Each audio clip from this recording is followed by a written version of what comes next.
一开始咧关心台中这个消息，台中这个赛马萨拉利这个恶徒咧，将人拍成重伤这个案件有后续发展。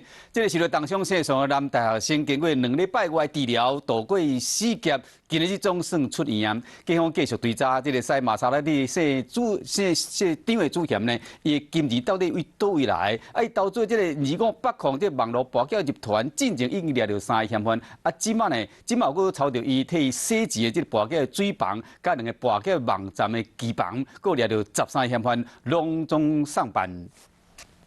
不要动！别动！不要动！警方冲入房间，贩卖叮当搜索现场的犯罪证据。别动！不要动！干！走一个！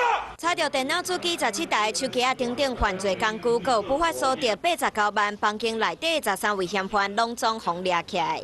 警方查到的这间博缴网站的水房，都是拍线上的大学生的市场的主嫌投资的258控博缴集团盗洗钱的水房集团。警方继续追查，佮查到其他2个博缴网站的机房来掠人，要斩断因非法盈利的源头。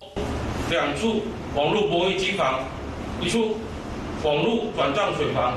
透过中国人头口做洗钱的管道，非法金流有人民票5亿4千万，等于是新台票23亿，金额真大。当场查获这么多的犯罪工具，那也刚刚呼应大作讲的就是我们的这个查缉犯罪的这个决心绝不会终止。警方强调，玛莎拉蒂市场的主嫌所投资的网络博缴，进前已经先掠到3位嫌犯，即嘛继续追查到诈骗水房的13位嫌犯，会以博缴、洗钱、防制法等等的罪，移送地检署侦办。